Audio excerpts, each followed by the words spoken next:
Bonjour déjà. Bonjour. Merci de nous accueillir au sein des bâtiments du CEDOS, donc des Bouches-du-Rhône. Donc est-ce que vous pouvez vous présenter, nous expliquer votre rôle au sein du CEDOS du coup.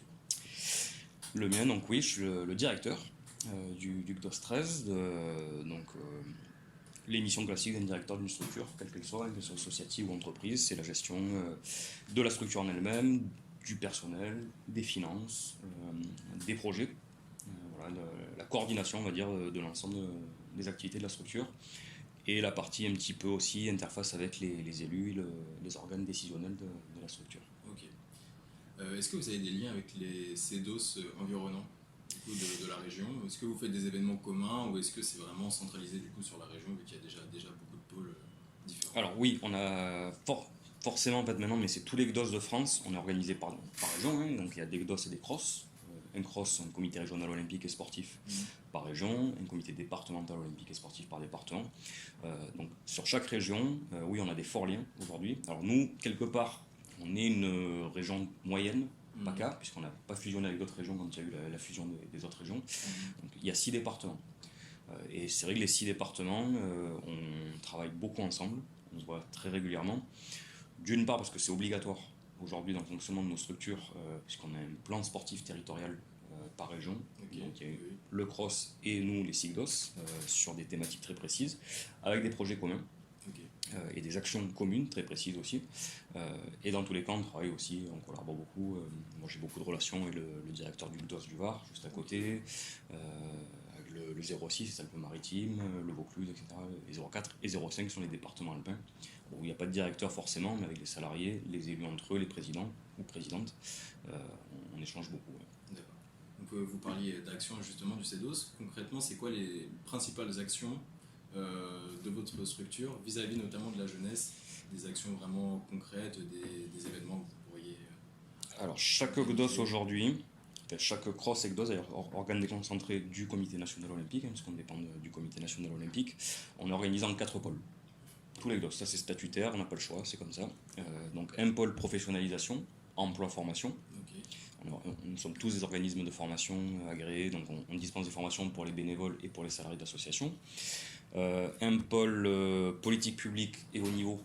Donc politique publique, c'est plus la représentation, hein, puisqu'on a vraiment dans les rôles principaux d'un GDOS, c'est la représentation du mouvement sportif, c'est-à-dire de l'ensemble des associations et des fédérations sur un territoire. Le haut niveau, un petit peu, alors c'est plus au niveau régional que départemental, mais on a aussi cette fonction-là d'accompagnement des sportifs de haut niveau, plutôt sur le volet social, moins sportif, hein, ça c'est les fédérations qui les accompagnent dans leur carrière. Nous c'est plus pour l'après, on va dire, les études et le côté social. Un pôle sport-santé, bien-être, puisque c'est une thématique qui depuis quelques années monte un peu, donc le sport sur prescription, le bien-être, le loisir, et un pôle éducation-citoyenneté. Alors, pour la partie jeunesse, ça sera plutôt dans ce pôle-là qu'on va se retrouver. Éducation, c'est tout le lien avec l'éducation nationale. Les missions aussi qui nous sont déléguées de promouvoir les valeurs de l'olympisme auprès de la jeunesse. Et après la citoyenneté, on a tout ce qui va être développement de la féminisation dans les associations, pour les pratiquantes et les dirigeantes. Donc nous, au niveau d'EGDOS, on est plutôt sur l'aspect dirigeante, donc dans les organes institutionnels. L'éthique, tout ce qui va être lutte contre les violences sexuelles, physiques, verbales, harcèlement, etc. On a un pôle sur le parasport aussi, donc tout ce qui va être sport et handicap. Okay. Alors, ça, c'est notre structuration de nos pôles. Un GDOS, dans tous les cas, si on doit résumer rapidement, on a 3 missions essentielles. La première, c'est représenter le mouvement sportif.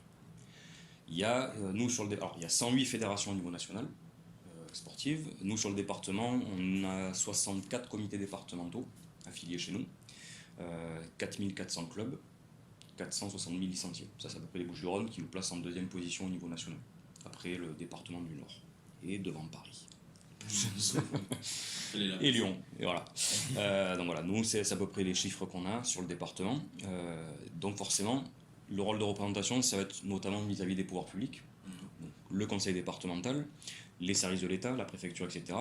En gros, c'est de négocier les gros. Je schématise beaucoup, hein, faut pas que ça soit filmé, mais c'est de négocier les grosses enveloppes, de négocier les grandes politiques, et après, une fois qu'on a négocié les politiques et les enveloppes, ben, chaque club va y piocher un petit peu. Nous, vous avez un peu un rôle de lobby sportif. Ouais, c'est ça.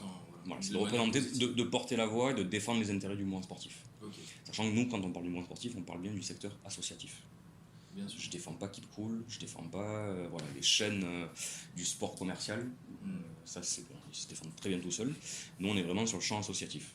C'est vraiment des associations sportives, loi 1901. Donc ça, c'est notre première fonction de tous les GDOS, c'est de représenter, de porter la voix et de défendre les intérêts. Après, on a une mission d'accompagnement, que ce soit par la formation, par l'information, par l'accompagnement individuel des clubs. Ils ont un projet, ils veulent se développer. Ils nous appellent et on les aide à se développer sur tel ou tel sujet, donner des contacts, la mise en réseau. La formation, encore une fois, voilà. Nous, alors c'est une particularité propre aux Bouches-du-Rhône, du GDOS. On a un gros pôle, nous, sur l'emploi et l'accompagnement des clubs employeurs, puisqu'on a un pôle, un service tiers de confiance, où on gère aujourd'hui à peu près 700 salariés. En gros, c'est des clubs qui sont employeurs, mais qui nous délèguent une mission, parce qu'on est tiers de confiance, de la gestion sociale. C'est-à-dire que c'est nous qui faisons l'interface avec tous les organismes sociaux et on leur fait les bulletins de salaire. Eux, en fait, ils ont juste à faire le chèque à la fin du mois à leurs salariés. Nous, on s'occupe de tout le reste.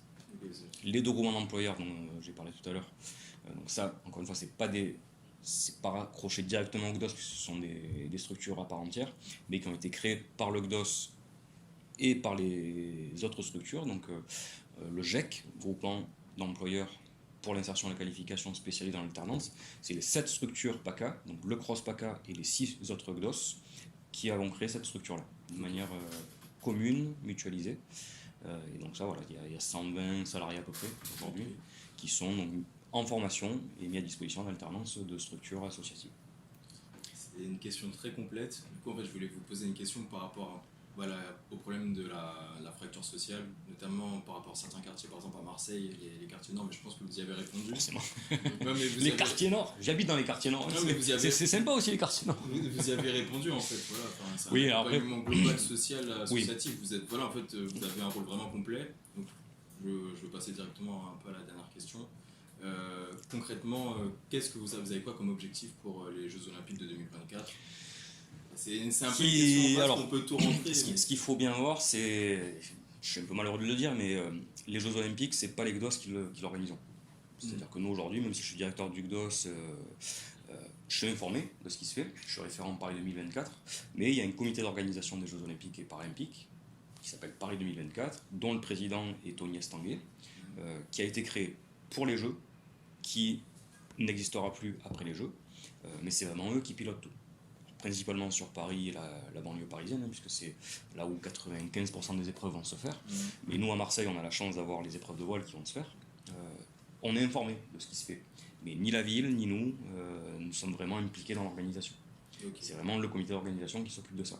Nous, notre principal objectif, outre que les jeux se passent bien, à la limite, c'est pas notre rôle, c'est tout ce qui va se passer autour, avant, pendant, mais surtout après. Nous, ce qu'on veut, c'est que les jeux aient un impact. On parle de l'héritage. Il y a la célébration, ça va être pendant les jeux.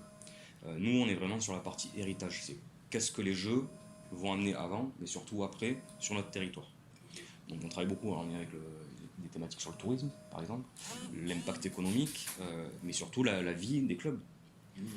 Et ça peut être problématique. Alors moi qui suis un fervent défenseur des jeux, mais aujourd'hui, le rôle du GDOS, principalement, c'est de mener un combat, notamment pour les clubs de voile, de la rade sud de Marseille, puisque les jeux vont se passer sur la Corniche. Je ne sais pas si vous avez eu l'occasion encore de visiter ou c'est dans la semaine, mais la base nautique olympique, c'est le Roucas Blanc, qui est au milieu de la Corniche, la longue Corniche qui fait toute la rade sud de Marseille. Tous les clubs qui sont après, qui sont les plus gros clubs de la région. Yachting Club Pointe-Rouge, la Nautique, etc. C'est des gros clubs. Concrètement, ils ne vont pas avoir d'activité. Ils vont être desservis en fait. 1 mois avant, 2 mois après les jeux. Parce que tout va être sécurisé pour que les épreuves se passent bien, qu'il y ait une sécurité. Sauf que l'été, c'est pour les clubs de voile, là où ils font les licenciés, là où ils font l'argent, là où ils font... Voilà. Donc la problématique, c'est comment on va compenser pour ces clubs-là et sur le long terme, ça pourrait poser un problème du coup pour la survie de ces clubs. Ça peut poser un problème économique. Voilà. On est sorti de 2 ans de Covid. On a réussi, alors ça a été un gros boulot du GDOS par ailleurs, d'aider les clubs justement à passer ce cap-là. On en sort, on n'est pas encore complètement sorti, mais on en sort.